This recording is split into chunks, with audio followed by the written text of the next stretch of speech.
আপনাদের শোনাবো তিনি নাজিয়া ইলাহি, পান্ডুয়া, হুগলি থেকে আমাদের লিখেছেন।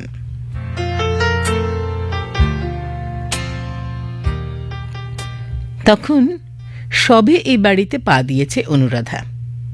এখানে নতুন ঘর, নতুন বর, নতুন সংসার। বিয়ের পরেই তার মায়ের হার্টের সমস্যাটা প্রথম দেখা দেয়। এদিকে বিয়ে, আবার ওদিকে মায়ের নানা রকমের খরচবহুল পরীক্ষা নিরীক্ষা। তারই মাঝে সামনে ঈদ এসে যায়।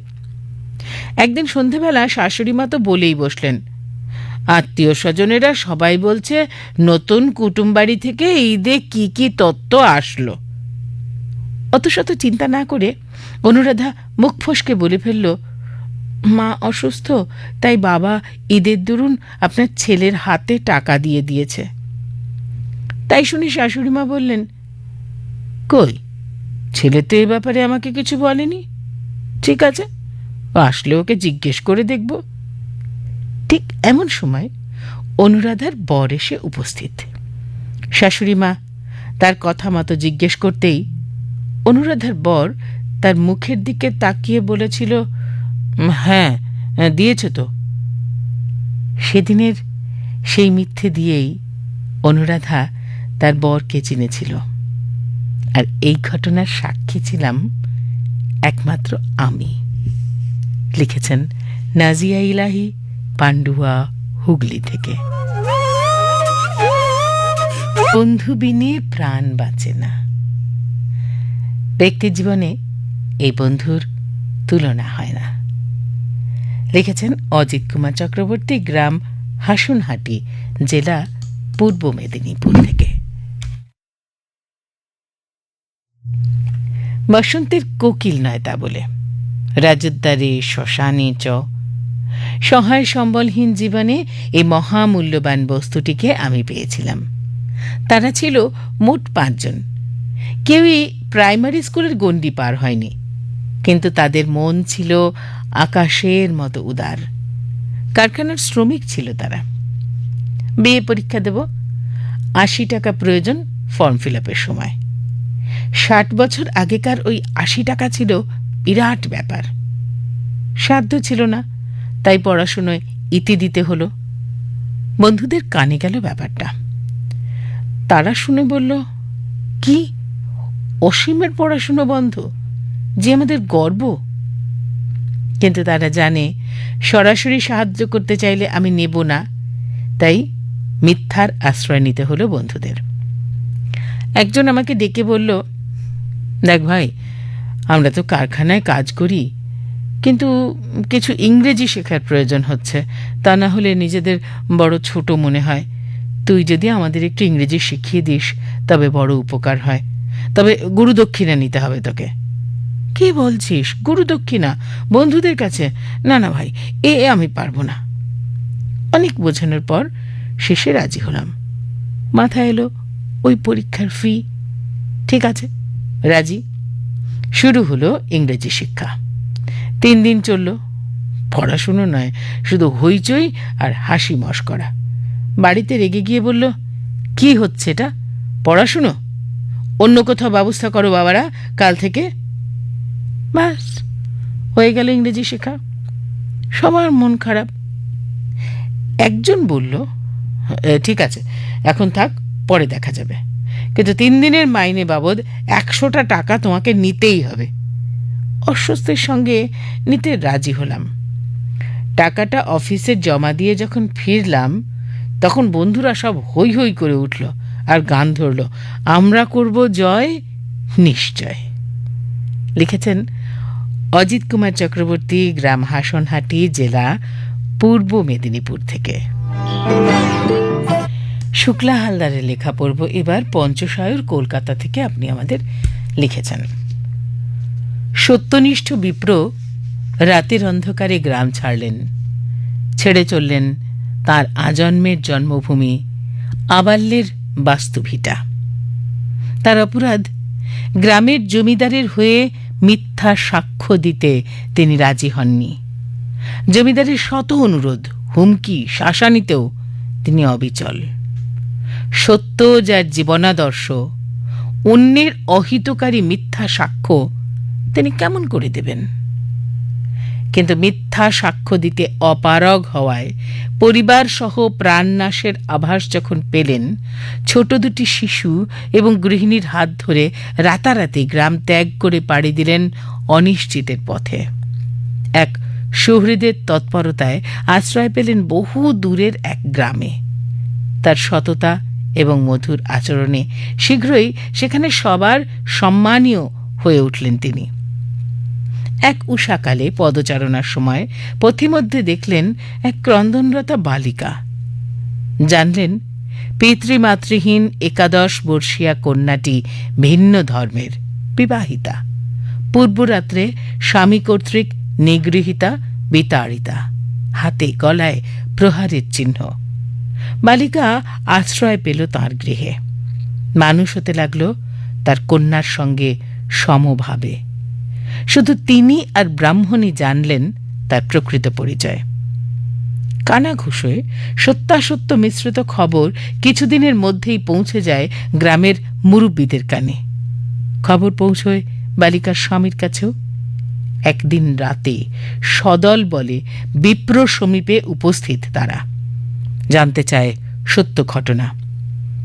দরজা আগলে তাদের চোখে চোখ রেখে ব্রাহ্মণ জানান, ওই নাম্নী কোনো বালিকাকে আশ্রয় দেননি তিনি। ফিরে পেয়েছেন বহুদিন আগে হারিয়ে যাওয়া তাঁর কন্যাকে, তার 2 কন্যা মণিমালা এবং কিরণমালা। আর ঘরের মেয়েদের তিনি বাইরে লোকসমক্ষে আনতে নারাজ। তার স্থির স্বর, আত্মপ্রত্যয়ী বাচনভঙ্গি, সর্বোপরি তার সদাচারী সত্যভাষী পরিচয়ে বিশ্বাসযোগ্য মনে হয় সব। তার তেজোদ্দীপ্ত চেহারার সামনে গুটিয়ে যায় ধর্মান্ধের দল। ক্ষমা চেয়ে ফিরে যায় তারা। অন্তরে অপূর্ব সন্তোষ অনুভব করেন তিনি। তার মিথ্যা কথনের বিনিময়ে একটি অসহায় বালিকাকে রক্ষা করার যে তৃপ্তি প্রবাহিত হয় তার সমগ্র সত্তায়, তা ভুলিয়ে দেয় তার পিতৃপুরুষের মাটি ছেড়ে আসার যন্ত্রণা। শুক্লা হালদার, পঞ্চশায়র, কলকাতা থেকে। সবেমাত্র দুপুরবেলা খেয়ে উঠে রোদে পিঠ দিয়ে উঠোনে বসেছিল দয়াময়ী। কিন্তু তারপর কি হলো সে কথাই তো লিখেছেন বিজয় সাহা, ডাকঘর, শিমুরালী, জেলা নদিয়া থেকে। সবেমাত্র দুপুরবেলা খেয়ে উঠে রোদে পিঠ দিয়ে উঠোনে বসেছিল দয়াময়ী। হঠাৎই চোখে পড়ে একটা হনুমন্তী বুকে বাচ্চা নিয়ে ঝড়ের বেগে তালপুকুরের দিকে দৌড় মারছে। দয়া বুড়ি এমন তো কতই দেখে, তাই চোখ বুজে ঝিমোতে থাকে। এদিকে দুপদাপ শব্দে সচকিত হয় বুড়ি। দেখে জনা 10-12 জোয়ান ছেলে হাতে লাঠি নিয়ে ছুটে আসে উঠোনে। একজন চেঁচিয়ে বলে, হে গো দয়া পিসি, হনুমানটা এইদিকেই পলাইয়া এসেছে, দেখছো তুমি? বড় বড় চোখে তাকায় বুড়ি। সঙ্গে সঙ্গে বলে, হ্যাঁ হ্যাঁ, ধুমসাপাড়া লয় বাপ, ওই সবজি বাগান পানে দৌড় মেরেছে, তোমাদের ফল বাগানে সেই দিয়েছিল লয় বাপ। উত্তর দেবার ধৈর্য নেই ওদের। দ্রুত সবজি বাগানের দিকে ছুটতে থাকে। এদিকে বিড়বিড় করে দয়া বুড়ি, হনুমান লয়, হনুমান লয়, হনুমন্তী, হনুমন্তী, সঙ্গে ও ছাওয়ালও রয়েছে। একটু এগিয়ে গিয়ে একটা তাল গাছের দিকে তাকায় বুড়ি। তারপর বিড়বিড় করে, বড্ড সেয়ানা তুমি লয়, দামালগুলোর তারা খেয়ে তাল গাছে চড়ে বসলে। হঠাৎ খেয়াল হতেই বলে, আরে তোমার ছাওয়াল কোথায় হনুমন্তী? ছ্যা ছ্যা ছ্যা ছ্যা ছ্যা ছ্যা, তুমি মা হইয়ে নিজের ছাওয়াল ছেড়ে নিজের জান বাঁচাইলি, মুখ পুরি হনুমন্তী। কি আশ্চর্য! তরতর করে তাল গাছ থেকে নেমে বুড়ির কাছে এসে হাত জোড় করে বসে হনুমন্তী। ওর 2 চোখে জল। দয়াময়ী হতভম্ব। হনুমন্তী কাঁদে কেন? বুড়িও হাত জোর করে হনুমন্তীকে বলে, মোর কোনো দোষ লাই গো, বিশ্বাস করো তোমার ছাওয়াল মোর ঘরে লাই। খোলা দরজা থেকে অনেকটা সরে এসে বুড়ির বলে, হ হ তুমি নিজেই দেখে লও, আসো আসো। হনুমন্তী কিন্তু ঘরে ঢোকে না, দরজার দিকে তাকিয়ে মুখে বিচিত্র একটা শব্দ করে। বুড়ি তো তাজ্জব, ঘরের ভেতর থেকে এক ছুটে বেরিয়ে এসে মায়ের বুকে ঝাঁপিয়ে পড়ে বাচ্চাটা। তাই দেখে দয়া বুড়ি কেঁদেই ফেলে, বিড়বিড় করে, আহা আহা মায়ের পরাণ গো, ছাওয়ালটা মোর ঘরে লুকাই পড়ছে, তাল গাছে চড়েই দেখেছিল মা। গভীর মমতায় ভয় কাঁপতে থাকা বাচ্চাটার মাথায় পিঠে হাত বুলিয়ে দেয় হনুমন্তী। তারপর আবারও হাত জোড় করে প্রণাম করে দয়াময়ীকে, কিন্তু আর দেরি করে না। দ্রুত বেগে তালপুকুরের জঙ্গলে অদৃশ্য হয়। নিশ্চিন্তে আবার রোদে পিঠ দিয়ে বসে বুড়ি বিড়বিড় করে, অমন বিপদ কি করব, তাই মিছা কথা বলতে হইল, উহাতে কোনো দোষ লাই, উহাতে কোনো দোষ লাই। দুধের ছাওয়ালটা বাইছিল, হনুমন্তী বাইছিল, মিথ্যে কথাটা বললাম বললেই তো। বিজয় সাহা, ডাকঘর, শিমুরালী, জেলা নদিয়া। শুভাশিস মিত্রর লেখা পড়ব এসেছে রায়ডাঙ্গা, উজ্জয়িনী জেলা, পশ্চিম বর্ধমান থেকে। অনেক মিথ্যে কথা দিয়েও সুস্থ যাপন গড়ে ওঠে। মায়ের কাছে প্রথম শুনেছি মিথ্যে কথা বললে মুখ দিয়ে পোকা পড়ে, সন্ধ্যার পরে একা বাইরে বেরোলে একা নড়ে নামক ভূত বাচ্চাদের ধরে।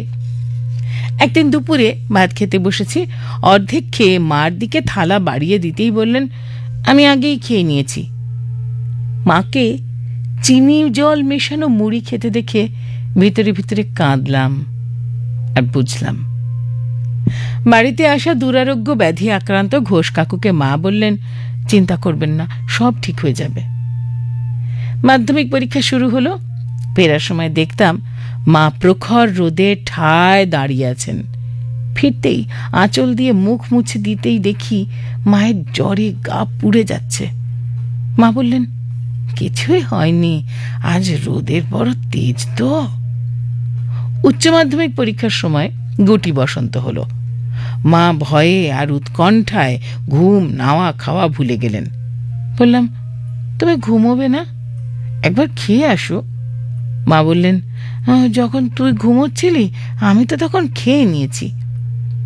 একদিন বাবা বাজার থেকে একটি বড় মাপের কাতলা নিয়ে এলেন, খেতে বসবো এমন সময় বাবার দুই বন্ধু এসে হাজির। মা মাছের একটি টুকরো আমার থালায় দিলেন। আমি বললাম, তোমার কই? মা বললেন, মাছ খেলে আমার আজকাল বদ হজম হয়, তাই মাছ খাই না। খেয়ে হাত ধুয়ে দেখি মা নিচু হয়ে বসে মাছের ঝোল খাচ্ছেন। কান্না এলো। একদিন স্কুল থেকে ভিজতে ভিজতে বাড়ি ফিরলাম, থরথর করে কাঁপছি, রাতে প্রচন্ড জ্বর। হঠাৎ ঘুম ভাঙল, দেখলাম মায়ের হাতের ওপর ঘুমিয়ে আছি। মাকে বললাম, ঘুমোনি? মা বললেন, হ্যাঁ ঘুমিয়েছিলাম তো, এই মাত্র জাগলাম। একদিন মা বললেন, এই শহুরে জীবন মার একেবারে ভালো লাগে না।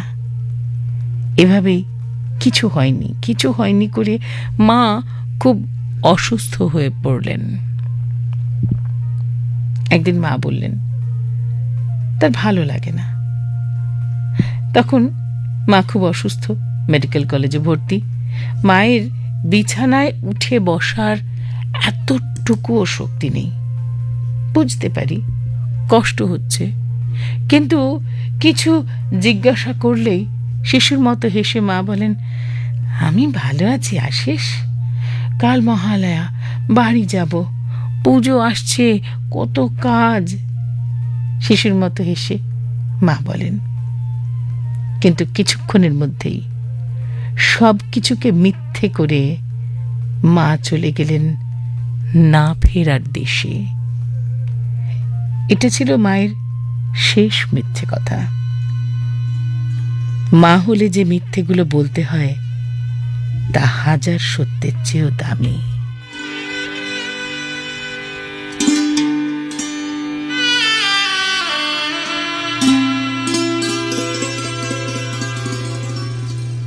শুভাশিস মিত্র, রায়ডাঙ্গা, উজ্জয়িনী জেলা, পশ্চিম বর্ধমান।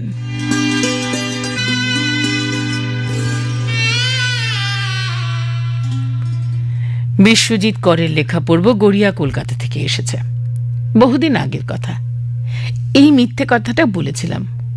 মাসিমা আগের থেকে অনেকটাই ভালো আছেন মেসোমশাই, আপনি শান্ত হন, এখনই ছেড়ে দেবে হাসপাতাল থেকে, বাড়িতে নিয়ে আসা হবে ওনাকে। লক্ষ্য করেছিলাম মাসিমার চোখে মুখে তখন অদ্ভুত এক প্রশান্তির আলাপন। কিছুক্ষণের জন্য হলেও মাসিমাকে খাঁচা থেকে ফুরুত করে পালিয়ে যাওয়া পাখির মতো মনে হচ্ছিল। ভাবছিলাম একটা মিথ্যে কথারও কি মহিমা। কিছুক্ষণ পরেই সতীশ মেসোমশায়ের ডেড বডি এনে রাখা হলো বাড়ির উঠোনের কাছাকাছি, তার অতি প্রিয় গুলঞ্চ গাছের নিচে। মেসোমশায়ের বড় প্রিয় ছিল এই গুলঞ্চ ফুল। মাসিমা একেবারে ঊর্ধ্বশ্বাসে দৌড়ে এলেন, আছড়ে পড়লেন সতীশবাবুর বুকে। তোমার ভালো হয়ে ওঠার খবর পেয়ে তো আমাদের ঘর সাজিয়ে রেখেছি, দেখো কত গুলঞ্চ ফুল ঘরময়। একটু দূরে দাঁড়িয়ে মিথ্যে কথায় ঝলমলে কাকিমাকে নিমেষের মধ্যে এক সত্যি কথায় বিধ্বস্ত হয়ে যেতে দেখলাম।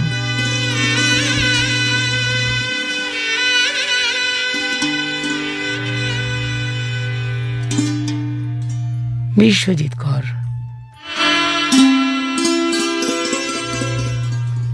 গড়িয়া কলকাতা থেকে লিখেছেন।